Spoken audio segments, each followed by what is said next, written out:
자, 우리는 이제 부활 이후에 초대교회의 지금 이야기를 가지고 제가 설교할 때는 하나님의 말씀을 나누고 있습니다.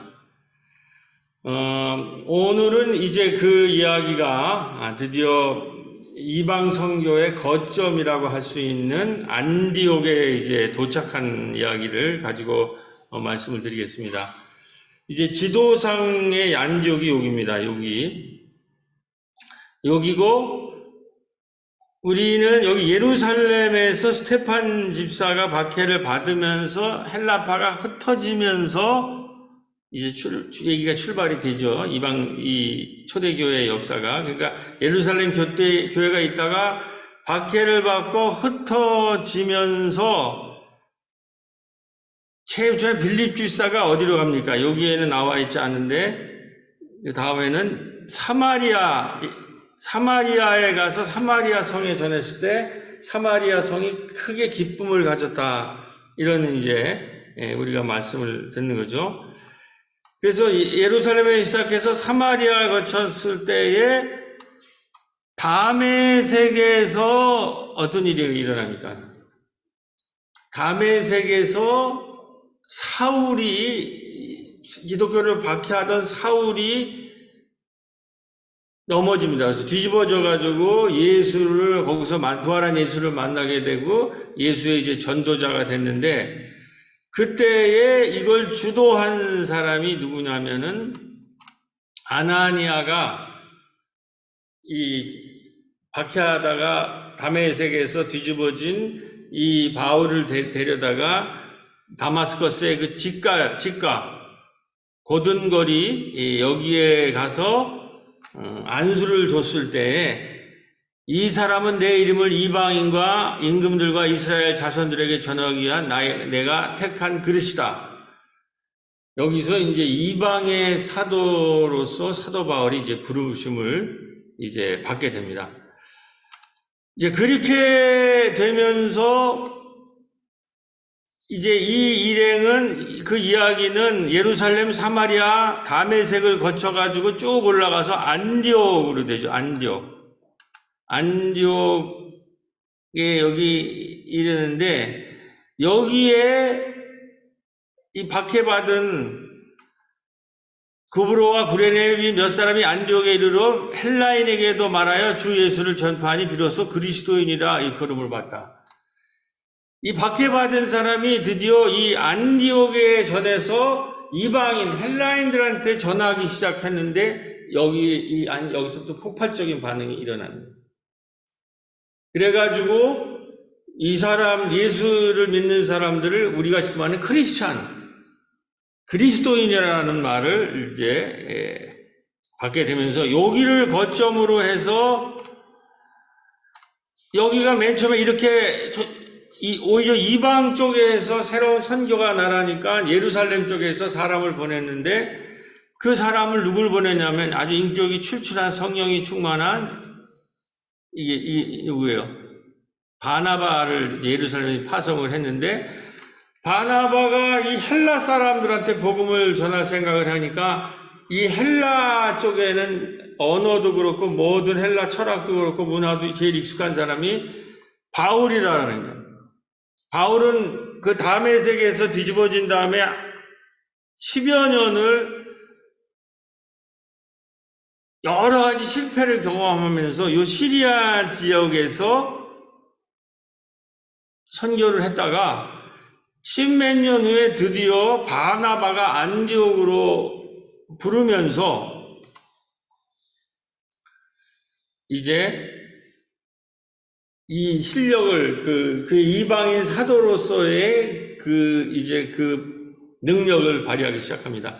요게 이제 초대교회의 이 근거지인데, 예루살렘, 다메섹, 안디옥 이 흐름으로 쭉 박해를 받아서 이렇게 흩어지면서 이게 세계화되고 있는 거예요. 이 안디옥을 거점으로 해서 일로 넘어가면 뭐예요?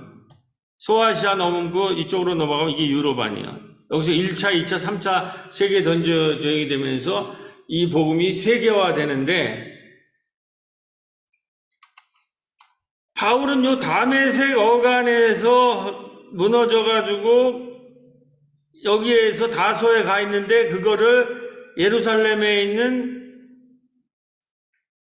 바나바가 안디옥으로 가서 다소에 있는 바울을 불러내는 거예요. 이렇게 하면서 안디옥을 거점으로 해서 이 복음이 세계화되는 새로운 그 영토가 열린 거예요. 이게 이제 헬라파 이 집사들이 이제 주도를 해서 스테판, 빌립보 그리고 아주 이방에 능숙한 바울이 붙으면서 예루살렘이 아니라 안디옥에서 이 초대교회가 이제 문이 활짝 열리는 거예요. 그 사이에 예루살렘 교회는 유대교를 벗어나지 못해가지고 자폐돼서 소멸되어 갑니다. 그러니까 우리가 우리의 마음을 넓게 피지 않으면 모든 문이 닫힌다는 거예요. 이 이방인한테 문이 열리면서 헬라인들한테 열면서 안디옥에서 이게 세계화되는데 교회 여러분, 안디옥이 지금 어디인 줄 아세요? 지금 지진이 일어나는 곳이죠. 키에케르. 거기에요, 거기. 거기에서 안디옥 교회가 열린 거예요. 자, 그래서 여기에서 이제 이렇게 돼서 이제 안디옥에서 두 사람이 이 바울과 바나바라고 하는 영적 지도자들이 이제 전도를 하는데 이 안디옥 교회라는 교회는 처음엔 예루살렘 교회에서 시작했는데 예루살렘 교회는 모이기에 힘쓰고 기적도 많이 일어나고 찬양을 하고 구제활동도 하고 그랬지만 유대교라는 걸 넘어서지 못해요.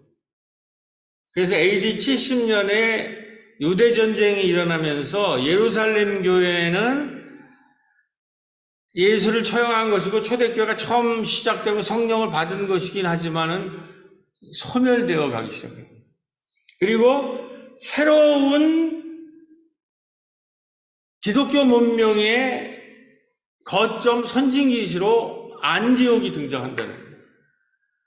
근데 이 안디옥은 굉장히 중요한 오늘 우리 특히 이 37주년 이제 이후 3주를 맡고 있는 이후에 우리 새롬교회가 가야 될 길을 아주 잘 보여주는 그런 교회다. 이런 말씀을 우선 드리면서 안디옥 교회가 어떤 교회인지를 좀 얘기하고 이거에 비추어서 우리 약대동 새롬교회가 어떻게 가야 될 것인지를 좀 나누려고 합니다.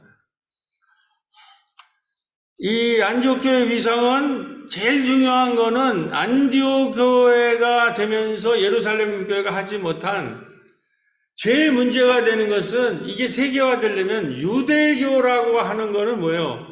자기의 인종적 지역의 테두리에 갇혀 있는 거 아니에요?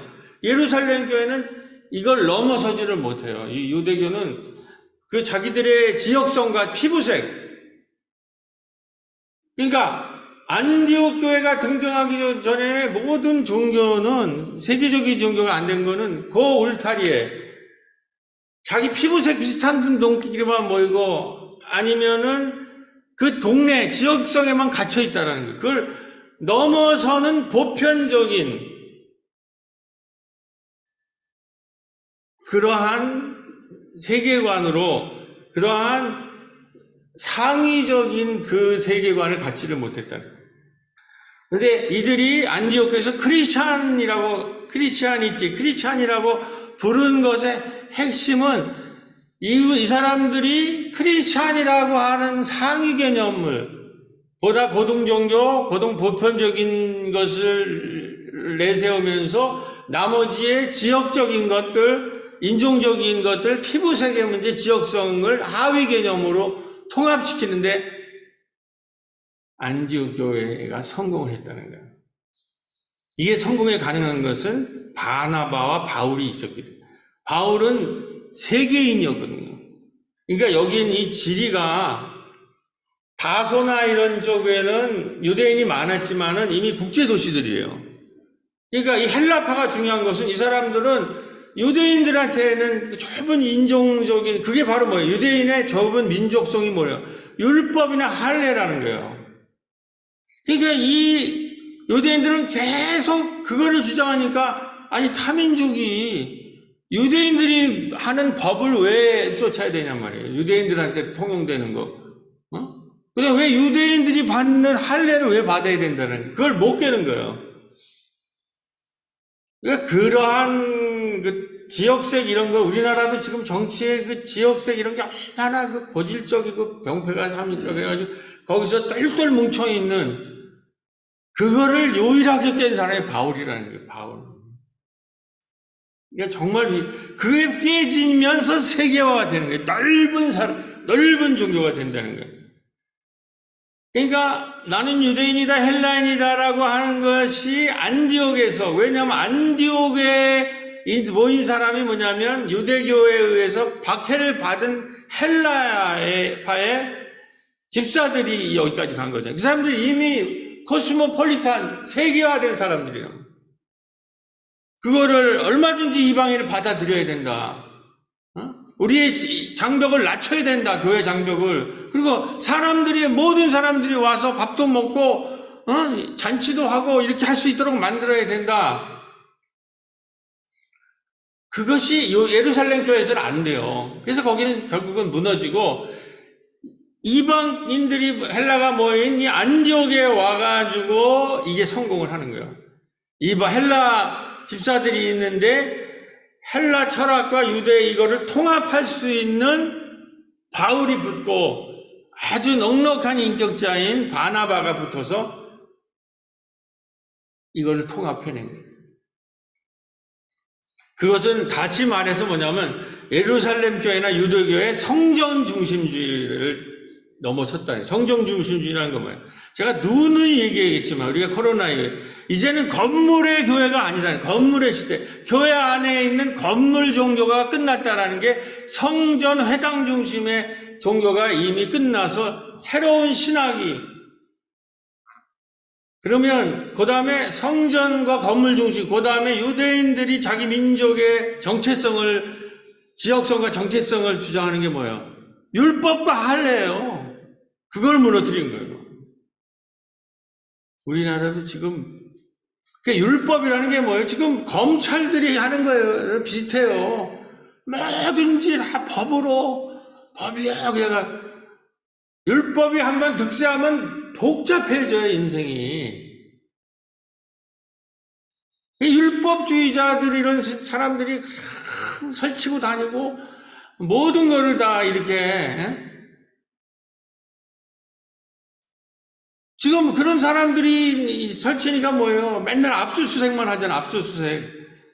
교회 공동체가 그렇게 된다는 거예요.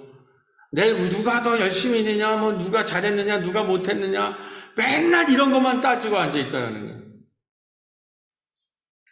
이런 성정주의, 건물주의, 회당주의, 율법, 할례를 넘어서서 보편적인 세계, 코스모폴리탄적인 세계, 남자와 여자, 노예와 주인, 인종의 흑인과 백인, 황인, 모든 것이 그리스도 안에서는 하나다라고 하는 이런 보편적인 이 세계관이라는 것이 뭐냐? 율법과 할례에 대해서 사도 바울이 들고 나온 새로운 조건이 뭐냐? 그게 바로 성령이라는 게 성령. 성령으로 그걸 다 통합해버린 거예요.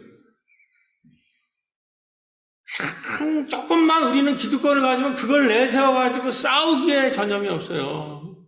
우리는 율법이 있는데 너 율법이 없지 않느냐? 우리는 할례를 받았는데 너 할례를 왜 안 받았느냐? 왜 너는 뭐가 없고 냄새가 어떻고 매일 그런 자잘한 거 가지고 모이면 싸워요. 그런데 성령이라는 거를 하면서 그거를 상위로 놓고 안디옥 교회는 모든 거를 통합시킨 거예요. 그래서 율법에서 자유로운 교회가 되니까 이게 되는 거예요. 여기서 율법에서 여기는 아직 율법과 할례에 사로잡힌 예루살렘, 여기는 못 벗어났는데 이 이방 땅에 헬라파 중심으로 율법에서 자유로운 종교가 등장하기 시작하니까 그 자유의 숨결을 타고 1차, 2차, 3차의 세계 전도 여행으로, 건물 중심이 아니니까 자유롭게 세계화되고 나가는 거예요. 그래가지고 1차, 2차, 3차는 세계 전도 여행이 일어났다. 그러니까 이 율법에서 자유로운 선교라는 것이 기독교 선진 문명의 기초가 되는 거예요. 그래서 안디옥에서 최초로 그리스도인이라는 칭호를 얻고 헬레니즘의 세계, 로마 제국에서 비유대인에서 뻗어나가서 선교와 복음의 세계화가 된 거예요.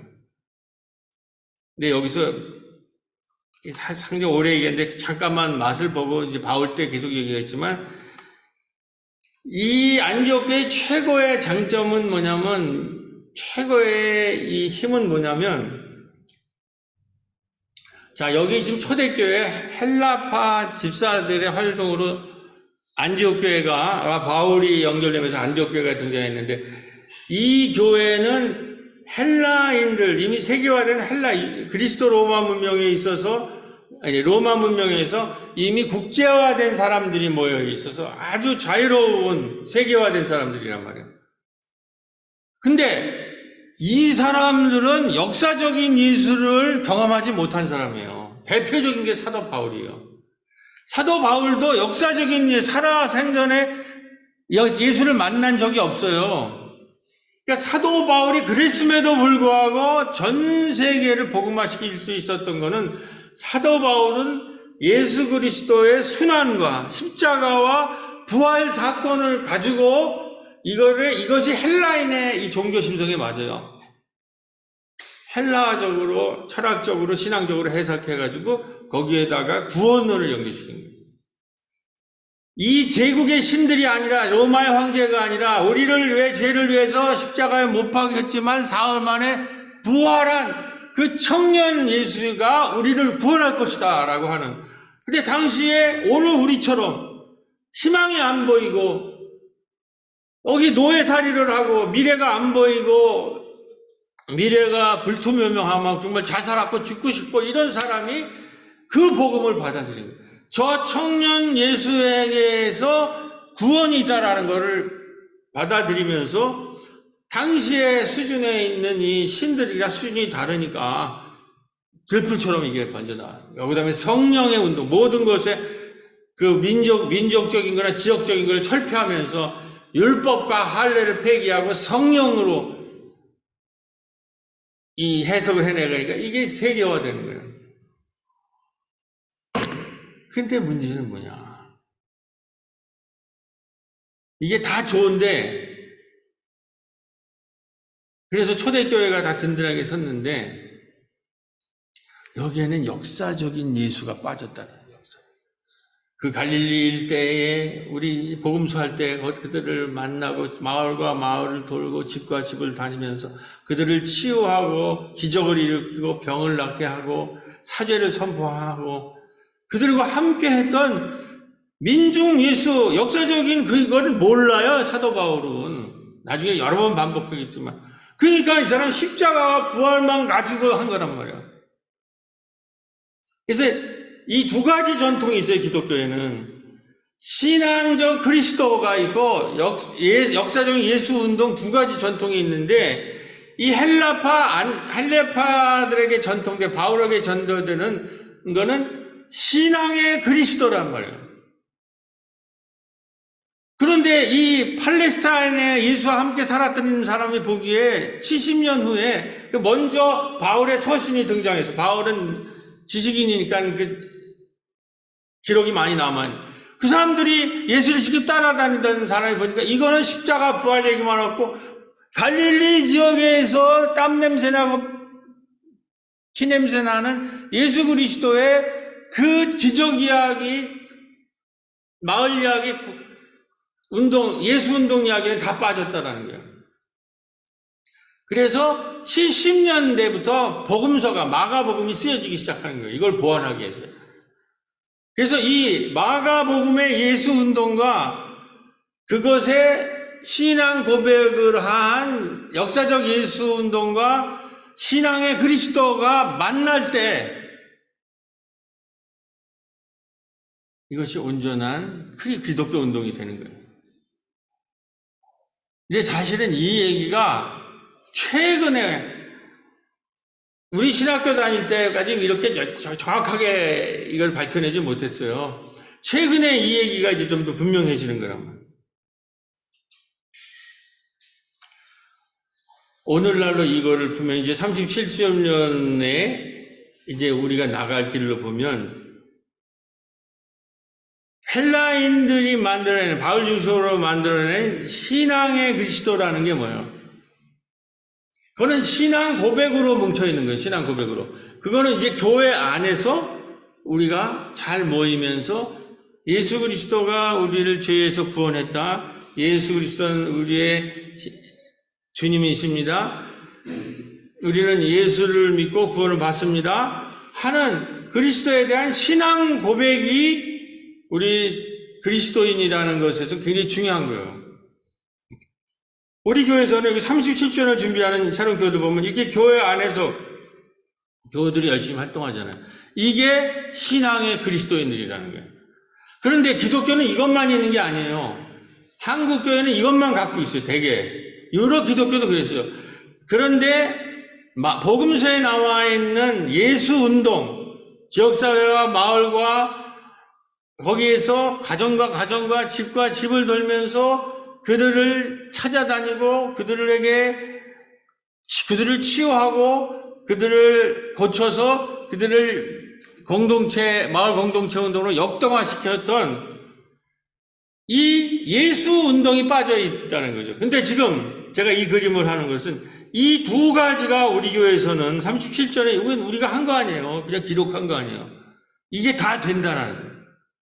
지금 안디옥 교회가 돌아와서 예루살렘 교회가 아니라 안디옥 교회가 중심이 된 거는 안디옥 교회에는 이 예수 운동의 전승이 남아 있어요. 예수 운동에 역사적 예수 운동이 남아 있고 그 다음에 신앙의 그리스도 전승이 두 가지가 다 남아서 이것이 통합되는 것이 안디옥 교회예요.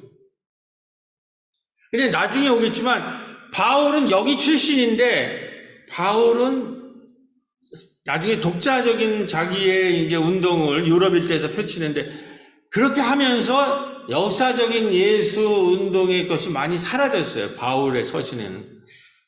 심지어는 서신에 나는 역사적 예수를 알고 싶지 않다라고 쓰는 거예요. 바울이 왜 그런 얘기까지 했을까요? 바울도 12사도만큼 어마어마한 일을 하는데 이 예루살렘파가 바울을 도무지 인정을 안 하는 거야. 너는 예수를 직접 봤어. 살아있으니. 근데 이 예루살렘 밖에서 바울은 어마어마한 일을 펼치고 있으니까 무신을 못 하는데 인정을 안 해주는 거야. 거기에 지어가지고 무슨 얘기만 하면 너 예수 알아? 예수 이렇게 나오니까 나는 역사적 예수 알고 싶지 않다. 역사적 예수 없이도 십자가 부활 사건만 가지고도 이 유럽 일대에는 내가 이게 다 했는데 그러니까 바울에는 이 복음서에 나와 있는 예수 얘기가 스토리텔링이 없어요. 맨 십자가 부활 구원 속죄 이런 얘기만 있어요. 이거가 그렇지만 안디옥 교회에는 남아 있었던 거예요. 그건 제가 나중에 그러니까 그래서 안디옥 교회가 중요하다는 거예요. 바울도 어마어마한 바울은 신앙의 그리스도인을 만들어내잖아요. 복음에서는 우리가 예수 운동을 봐야 되고 이거를 통합해서 완전체는 아니지만 그 흔적이 어느 정도 남아 있는 것이 바로 안디옥 교회라고 보이고 바울은 이 안디옥 교회 출신이에요. 바울과 바나바가. 자, 이렇게 봤을 때 우리 새로운 교회 이 그림을 보면 이 교회에서 이렇게 봉사하는 이 신앙적 그리스도의 모습과 약대동은 누군가 경기도에 와서 이 일대를 다 도는 우리 모든 것들을 그 사람들이 와서 다 취재를 했어요. 우리가 30주 동안 했던 거. 이 흔적이 우리 안에 있다는 거예요. 그리고 그 감동이 계속된다는 거예요. 지금 세 가지 걸로 이 37년 남동이 계속이 된대요. 하나는 꼬비 심야 식당에서 계속 예수 운동이 진행이 되고 있는 거예요. 마을과 마을을 돌고 지역사회를 돌면서 그들과 함께하고 그들에게 밥상을 펴고 그들을 치유하는, 이게 다 어디서 나? 우리가 이 모든 일을 뭐 예수가 갈릴리에서 한 거 흉내낸 거 아니에요. 그게 37조 나와서도 이렇게 하고, 이번에 길주공원에 갔다 그래요. 길주공원에 제가 거기 가려고 오는 날이 또 비가 와가지고 못 나는데, 하여튼 제가 이번 주나 다음 주에 가보려고. 그 다음에 어르신은 신나고 신나는 어르신 마을, 그걸로 계속 어르신들 유부초밥 먹고 냉면도 드시면서 그 모임들이 지속되고 있다는 거예요. 그 다음에 꼬비심야 식당, 이 청소년하면 신신마가 어르신하고, 문예학당은 계속 문화활동을 하고 있어요. 그래서 경기도 온 사람들과 함께 약대동 마을을 우리가 그렸는데, 거기 참여하지 못한 교인분들이 계실까봐 저도 오랜만에 참여해서 그림을 그리는데, 교회 마을에 있는 거 그림을 하나 그려라, 고양이도 그리고 교회도 그리고, 보니까 다 우리 교우들은 어린이집, 지역아동센터, 아니면 꿈터, 아니면 세대공감 이런 거 그리시더라고요. 저도 이제 교회를 그리는데 이 그림이 나와야지. 그래가지고 처음 그리면서 다 나오는 탄식이, 그림을 그리는데 안 그려지니까 망쳤다, 잘못 그렸다, 이런 것이 나오는데, 그 지도하는 선생이 망치고 잘못 그린 그림일수록 이게 또 훌륭하다는 거예요. 그래가지고 그 그림들을 연결을 이렇게 하나로 시키니까, 각자 그린 그림을, 그리고 몇 가지 꽃도 넣고 이렇게 하니까 훌륭한 마을 지도가 나오는 거예요. 그래서 망쳤다 한 그림도 모두 함께 그린 약대동 마을 그림 이야기 안에서는 미숙하고 망친 것 같은 나의 그림이 마을의 한 이야기로 당당히 위치 지음을 보면서 내가 이렇게 잘 그리냐 하는 거를 다 연발하는데, 이게 우리 마을에서만 그런 게 아니라 모든 이분 선생님, 마을을 이분인데 마을을 돌면서 그리는 선생님이거든요. 하여튼 이런 경험을 우리가 할 수 있었어요.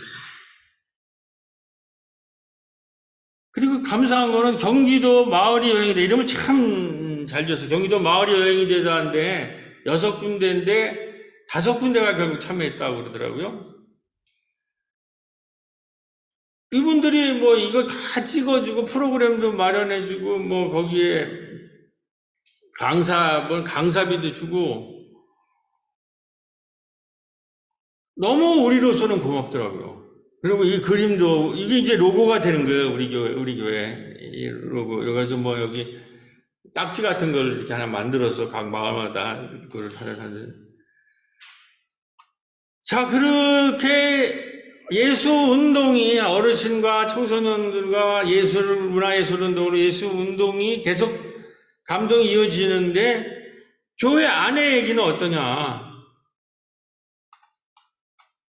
물론 이거는 생일 하루지만 이걸 해낸 거 보면 이게 가능하다는 거거든요. 결국은 우리가 조금 더 힘을 모으면 이렇게 완전체로 모이고, 청소도 너무 잘했고, 그날 밥도 너무 잘 만들었고, 또 권사님들이 완전체로 모이고 남성들이 바베큐를 하고, 이렇게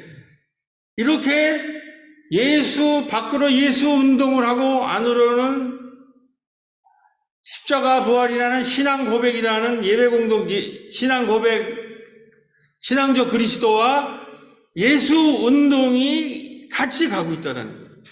이게 바로 안디옥 교회라는 거예요. 대부분은 신앙 고백만 있지 예수 운동이 없어요. 이게 지금 한국 교회 문제예요. 신앙은 굉장해요. 아름답고 멋있는 말로 막 하는데 아무런 움직임이 없어요. 그냥 자기 구원의 끝이에요. 근데 사회운동, 예수운동 해가지고 열심히 하는데 공동체는 없는 거예요. 이게 통합되는 거. 좀 솔직히 말하면 우리 교회는 예수 운동이 강하죠. 좀. 그건 아마 담임 목사의 성향이 많이 그렇게 저는 그런 쪽에서 영향을 받아서 했고 우리 교회에 모여있는 사람들이 다 7, 80년대 그런 예수운동 같은 걸 한 사람들이 세운 교회이기 때문에 그런 것 같은데 이 37주를 경험하면서 우리 안에도 신앙적 그리스도가 분명히 있다라는 그렇지 않으면 이 그림을 만들어낼 수가 없는 거예요. 자, 이게 결론입니다.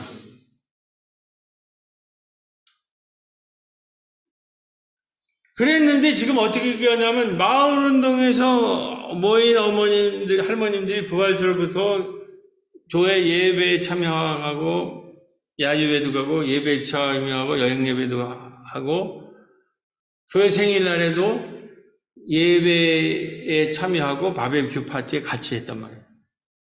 이거는 뭐를 말하냐면 예수 운동에서 했던 만난 분들이 어르신들이 한 달에 한 번이지만 우리가 하는 예수 운동과 신앙의 그리스도가 만나고 있다는 거예요. 제 꿈이 그거예요.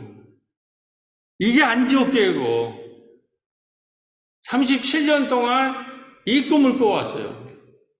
제가 지난주에 대전 NCC에 내려가서 마을 목회에 대한 강의를 하고 왔는데 지금 대전 NCC를 중심으로 해서 NCC도 마을 목회로 돌아서고 있어요. 마을 방송국도 생기고 대전 NCC도 하고 지금 마을 학교도 세워서 이거를 마을 목회 플랫폼으로 만들려고 하는 지금 그런 움직임이 있는데 하여튼 제가 그 강의를 하고 나서 그래서 한 20여 번 모였더라고요. 난 이게 사람들이 모일까 마을 목회 하는 근데 여성 목사가 왔고 여성의 안수 집사 뭐 권사 그 중직자들이 그 강의를 들으러 와주셨더라고.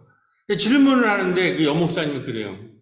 이제 이 얘기 한 거죠. 이런 얘기 막 이 얘기 거의 비슷한 얘기들 했는데 그분이 이렇게 얘기하더라고요. 제가 저기는 우리 37년 됐는데 20년을 목사님이랑 비슷한 목회를 했는데 한 사람도 교회 안 들어요. 언제까지 이 일을 계속해야 되는지 아무리 봉사를 해도 예수 운동도 있지만은 신앙적 그리스도가 함께 해야지 이 안디옥 교회가 되고 우리의 정체성이 되지 않느냐. 저도 30몇 년 동안 고민했던 거예요. 그래서 제가 그 얘기를 했어요. 목사님, 저도 37년 동안 했지만 물론 여러분이 또 공동체에 참여를 했지만 이렇게 많은 사람들이 한 번도 이렇게 교회에 예수운동을 보고 신앙공동체로 온 사람들이 그렇게 많지는 않았다. 그런 게 늘 고민이었다. 근데 37년 만에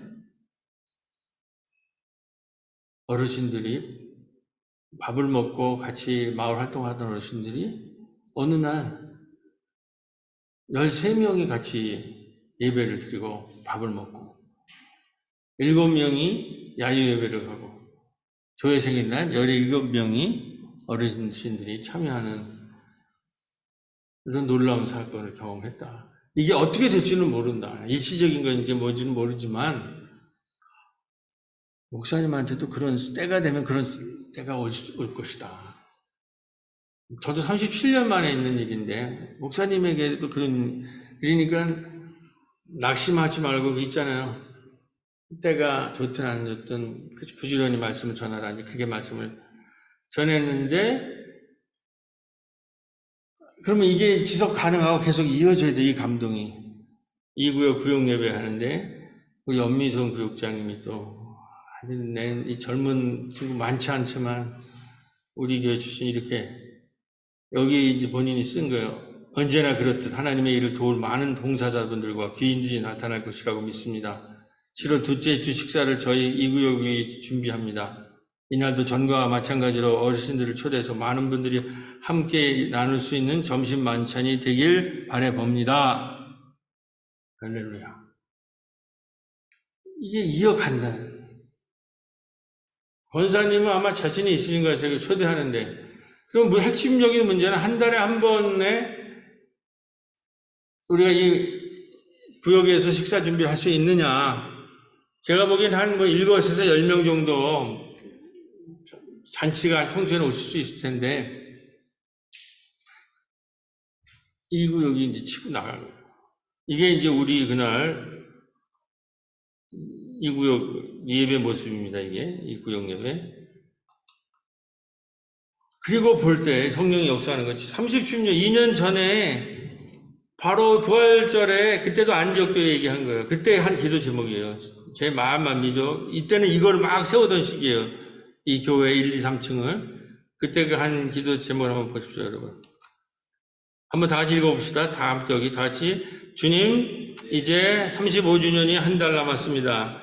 이 기간 동안 우리도 초대교회 안디옥 교회처럼 약대동 마을의 돌봄과 문화의 센터와 거점 공고가 센터가 되기 위해 함께 합심 기도하는 우리 새로운 교회 교우들이 다 되길 간절히 기도드립니다.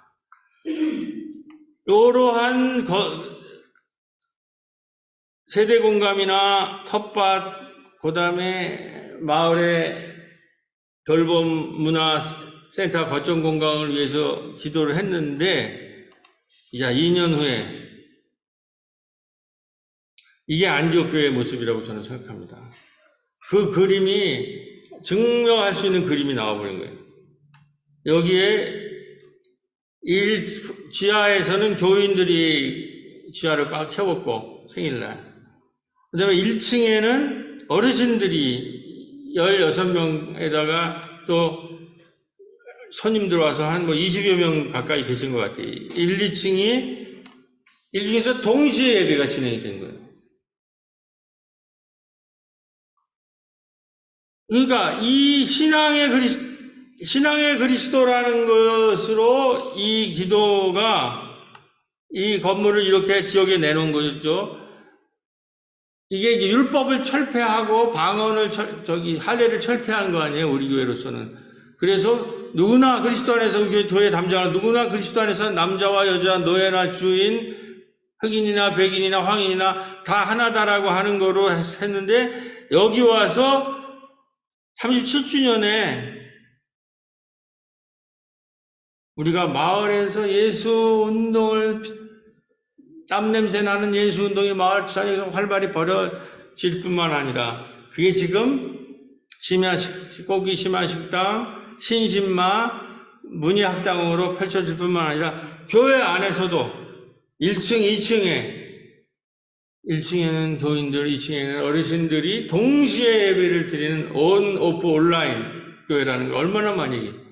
이것이 가능하다라는 거예요. 이게 한 번만이 아니라 지속 가능하기로 기도하는데, 일구역에서 결단을 해서 다음 주에 어르신들이 오시고 또 우리가 하고, 그럼 그 다음이 3구역인가가 받으면 돼요. 한 7명에서 10명 사이 밥을. 그러면 마을 주민들과 같이 예배를 드리는 성령의 운동이 일어나고, 이것이 계속 지속 가능하게 되면 성령께서 어떻게 역사하실지 모른다고 하는 그 믿음이 필요한 겁니다, 우리가. 자, 그래서 37주년을 꿈투며 이제 마을 어르신들과 공부와 놀이를 즐길 뿐만 아니라 마을 교회에서도 예배도 그리고 밥상도 나누는 약대동 마을에 새롭게 37주년을 꿈꾸며 함께 기도하겠습니다. 인도는 제가 하고 여러분들이 회중을 다 같이를 하면서 오늘 예배를 마무리하도록 하겠습니다. 다 같이. 주님, 우리 새로운 교회는 오늘 공부한 초대교회 모범 안디옥 교회를 담기를 원합니다.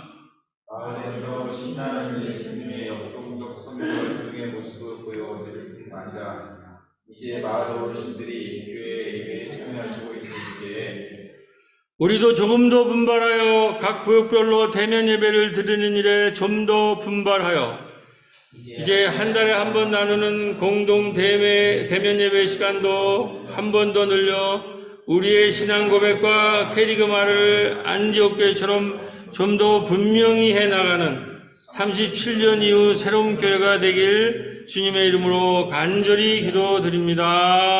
아멘.